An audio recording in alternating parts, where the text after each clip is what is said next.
Molt benvinguts a la nostra mediaconversa d'avui. Avui parlarem d'esport, i un esport del qual en les nostres mediaconverses no n'hem parlat mai, que es tracta del hoquei sobre patins. Avui ens acompanya en Martí, ell és en Martí Casas Lozano, i amb ell parlarem d'aquest esport perquè ell és, diguem-ne, que és un crac d'aquest esport. Us ho explicarem perquè de fet té un currículum força interessant i avui ho sabrem. El Martí Casas Lozano, ell no és nascut a Premià de Dalt, però té molt de vincle, i per la gent de la meva generació, segurament molts de nosaltres el coneixem com el fill de la Rosa i el Nani. Martí, què tal? Molt benvingut. Estem molt contents de poder estar avui amb tu en aquesta mediaconversa. Jo deia que has arribat, jo diria que és el més alt en el teu esport, que és el hoquei en aquest cas. El passat setembre us vau proclamar campions del món amb la selecció, els campions del món, i això penso que és arribar a... No sé, jo diria que possiblement una de les il·lusions més grans que pugui tenir un jugador, no? Sí, la veritat que és el somni de qualsevol jugador. Quan ets petit i comences amb qualsevol esport, sempre somies algun dia en poder arribar no només a guanyar, sinó a intentar jugar aquests tipus de partits que al final de petits, tots quan estàs jugant allà amb els teus amics imaginaris, com aquest qui diu, sempre intentes jugar aquest tipus de partits, no? I quan es fan realitat, la veritat és que és com estar en una simulació, no? Tu, Martí, ets nascut a Mataró, tot i que, com dèiem, tens molts vincles moltíssims aquí en Premià de Dalt, perquè tant la Rosa com el Nani són gent molt coneguda aquí al poble, molt estimada, a més. Vas néixer a Mataró, com dèiem, i allà, precisament, el hoquei sobre patins és un referent molt important a aquesta ciutat, perquè allà hi ha un equip molt potent, molt fort, i tu vas començar, m'imagino que des de ben petitó, des de ben jovenet. Sí, el meu pare havia jugat a hoquei patins, a més aquí a Premià de Mar, va jugar a diversos clubs del Maresme, i és una cosa que ja venia de família, i jo vaig començar des de ben petit, amb 3 anys ja vaig començar a posar els patins, i és l'esport que m'ha acompanyat tota la meva vida, no? Com bé dius, Mataró és un club molt històric, sí que és veritat que ara poder no estar dels més punters a nivell de resultats, però és un club que des de fa molts anys està treballant la base i al final tenim clar que aquest últim mundial, tant en femení com masculí, hi ha 2 jugadors de Mataró que han guanyat. Jo en aquest cas en masculí i en femení una noia, no? Així que jo crec que és un lloc que té molta història i la veritat que s'està fent molt bé les coses. Tu, Martí, des de ben d'hora ja vas començar a despuntar una mica, és a dir, hi havia molts clubs interessats en que tu anessis a jugar en els seus equips. Per exemple, ara aquí teníem alguns equips en els que has estat, com el Vic, el Noia, també has estat a Itàlia, que a més a Itàlia, a la temporada 2022-2023 va ser Pichichi, que va ser el màxim golejador amb 40 gols, i això, clar, això també en el teu currículum també té molt de pes, és molt important. Per tant, has anat això, no?, amb equips importants, amb equips que tu has tingut l'oportunitat de desenvolupar-te, no? Sí, la veritat que jo vaig començar aquí a Mataró i un cop vam poder pujar a la màxima categoria aquí estatal, diguéssim, de l'hoquei patins, vam estar un any a la màxima categoria i vam baixar de categoria, no? I a mi se'm van obrir l'oportunitat de fer un pas més a la meva carrera esportiva. En aquell moment jo estava estudiant, no em passava ni pel cap poder-me dedicar professionalment a un esport minutari com l'hoquei, que els 4 que ens hi podem dedicar, la veritat que som molt pocs els afortunats que ens podem dedicar realment a l'esport, no? I se'm va obrir l'oportunitat d'anar a Vic, que era un club que en aquell moment havia acabat de fer l'última final de la Champions, havia guanyat la Copa del Rei i era un equip que anava a aprendre. I d'allà ja després vaig anar a Noia i després de Noia em va sortir l'oportunitat de realment fer el salt professional de l'hoquei patins i vaig anar fora, vaig anar a Itàlia a buscar una nova experiència, no només esportiva sinó vital, i després de 3 anys i mig ja va començar a ser, a més vam ser pares també, ja teníem ganes un altre cop de tornar a prop de la família, a prop de casa, i vaig estar un any i mig a Calafell i ara a Reus, que és un dels equips més històrics del món de l'hoquei patins.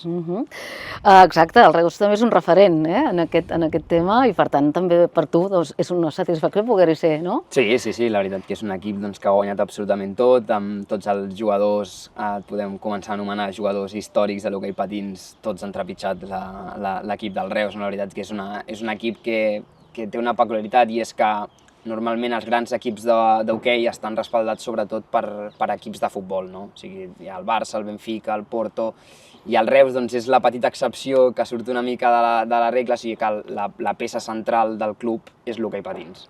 I això doncs, fa que sigui una mica més especial perquè realment li donem molt més valor al nostre esport, que no et dic que els altres no hi donguin valor, però sí que és veritat que és la peça fonamental del club i això fa doncs, que l'afició i la gent doncs, que ens envolta, doncs, la veritat que és un goig. El fet de dedicar-te professionalment doncs, a l'hoquei en aquest cas i, com dèiem, amb una trajectòria important a nivell professional, que això ja és important. Això comporta, doncs, a nivell personal, parlaves doncs, de la família, no? Suposo que és contínuament viatjar, contínuament, doncs, la vida és això una mica d'anar amunt i avall. Sí, són mans ginàrigues per intentar conciliar familiarment. La veritat, doncs, ara amb una nena petita es fa feixuc, la veritat que els esforços que es fan des de casa són molt grans. Sí que és cert que al final l'esport sempre té les dues cares, no? Amb una jornada, diguéssim, normal, treballem menys hores de la que treballa la gent normal i podem estar molt més amb els nostres fills, però després hi ha l'aspecte dels viatges, hi ha les concentracions, hi ha moltes coses, les vacances, els caps de setmana, hi ha moltes coses que la gent, diguéssim, que no es dedica a l'esport té i que a nosaltres doncs, queda una mica privat aquesta zona, no? Però la veritat que no ens podem queixar absolutament de res perquè és el que et dic, ser un esport minoritari i poder-te dedicar amb ells és un autèntic plaer. Parlàvem d'això, Martí, parlàvem de les vacances, no? Jo abans et deia, i tu les vacances com les fas? Com els futbolistes, no? Abans de tothom, diguem, al juny, i tu em deies, home, si tenim la sort d'arribar, no? A anar competint, no fem vacances, pràcticament. Sí, la veritat és que, tal com entenc jo l'esport, molts anys sí que he tingut vacances i bastant llargues, però a mesura doncs, que estàs a un alt nivell i tens la sort de poder anar convocat amb la selecció, se't presenten nous reptes a l'estiu, que és normalment quan es fan les competicions de selecció, i aquestes competicions s'han de preparar, no? I molts cops doncs, tu acabes la temporada al juny i a finals d'agost, al setembre ja tens la competició i normalment són 6 setmanes de preparació, més tota la preparació que fas tu prèvia, o sigui, al final vacances, fem un parell de setmanetes de desconnectar si tens molta sort, però la veritat que no, és el que et dic, no ens podem pas queixar. Ara parlem una mica de com ho veus, del futur. Parlàvem doncs això del Campionat d'Europa, que això ja ho tens, el Campionat del Món, que això ja és, m'imagino que el màxim, com dèiem, i ara quines serien els propers reptes o quines serien les teves expectatives o què és el que tu voldries?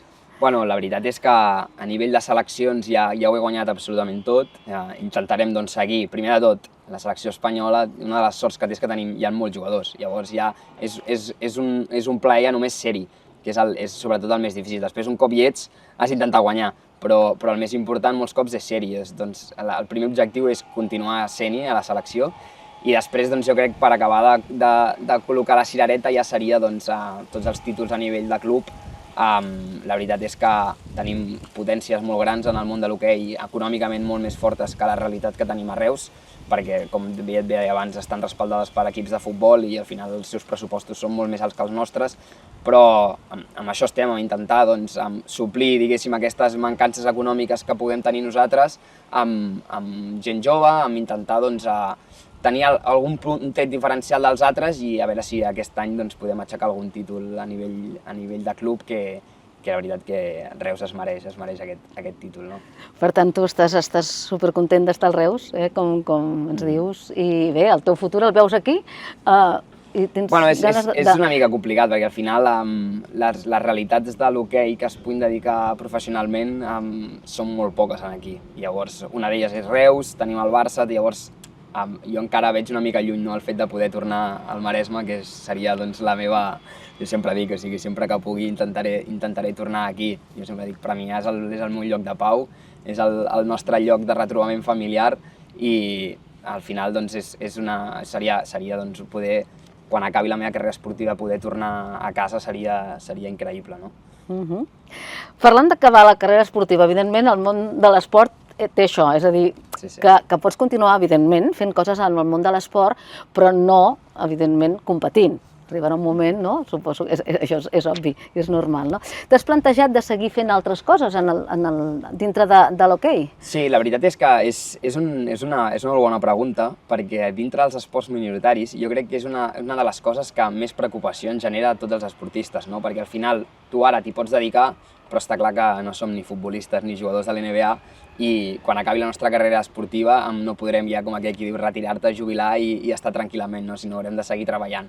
I és una de les pors, jo crec, que tots tenim, al final de que tu et pots seguir formant, però no pots desenvolupar-ho, perquè si estàs amb esportistes del nivell és molt difícil, com et comentava, amb els viatges, els entrenaments, els horaris, és molt complicat compaginar-ho amb una feina.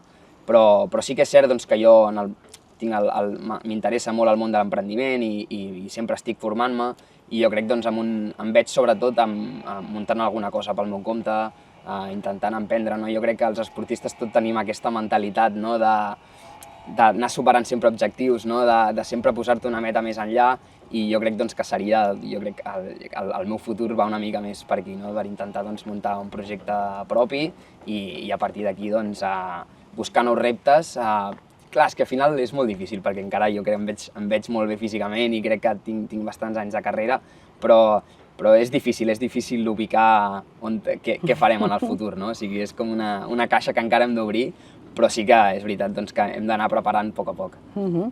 Però com tu dius, encara tens molts anys per davant, eh? Evidentment que sí, encara tens molts, i suposem que molts títols per aconseguir, no, Martí? Sí, la veritat sí, la veritat és que portem ara una bona dinàmica de títols aquests últims anys i esperem que per molts anys sigui. La intenció i l'esforç sempre hi és i al final, doncs, quan pots recollir aquests fruits que sempre portes treballant durant molts anys, s'assaboregen molt bé, la veritat. Estàvem parlant també amb el tema femení. La teva filla, t'has plantejat que jugui a hoquei? Li agrada? A veure, t'haig de dir que és molt difícil que no tingui vinculació a l'hoquei. O sigui, la meva filla agafa qualsevol pal, qualsevol cosa que té una forma d'estic i fa que juga a hoquei com el papa. Perquè des que ha nascut ha estat en els pavellons i des que tenia setmanes que viu l'ambient d'un pavelló i al final també a mi m'omple d'orgull, no? Però sí que és cert que jo amb això soc molt liberal en aquest sentit, que jo realment vull que la meva filla faci l'esport que absolutament vulgui i això doncs a casa ho tenim molt clar que evidentment tindrà, em veurà a mi sempre jugar a hoquei i serà una cosa que li interessarà, però poder només li interessa, diguéssim, de manera visual, saps? I vol practicar altres esports. Això que sí que és clar que al final tant la meva parella com jo som molt esportistes i que farà esport això jo crec que és algo quasi obligatori, si més no per salut, però que faci el que més li agradi, que sobretot disfruti, que és el que feia jo quan era petit. I al final jo vaig jugar absolutament a tots els esports, aquí al costat, en el carrer Llarg, on estem mateix, a Sant Jaume, al final a tot arreu, com hem fet tots els nois de per aquí Premià, al final. Molt bé. Doncs res, Martí, et desitgem que continuïs amb aquesta bona ratxa, amb aquest èxit, amb aquests títols, amb aquests triomfs a nivell esportiu, en aquest cas de l'hoquei patins, com bé dèiem, i que tot et vagi molt bé i que en seguirem parlant. Esperem que aquest títol de campió del món, que això és que sona molt fort, quan ho dius. Sí. Jo crec que això... Jo m'imagino que ha de ser... El que dèiem, no? És com un somni, és com un somni. Esperem que es pot tornar a repetir, no? Si ha passat una vegada, per què no? No, intentarem repetir-ho segur. Moltes gràcies a vosaltres i donar una mica veu en el nostre esport, que tothom diu el mateix, que un cop quan el veu sempre diu, ostres, com m'ha agradat, no? I per això que tota la gent animo que tant per TV3 o per sempre que hi hagi, que ens donin suport, que no tot gira en el món del futbol i que hi ha altres realitats que són igual d'emocionants i que de ben segur que donem bon espectacle. Segur que sí. Moltíssimes gràcies, Martí. Bona sort i fins aviat. Moltes gràcies a vosaltres.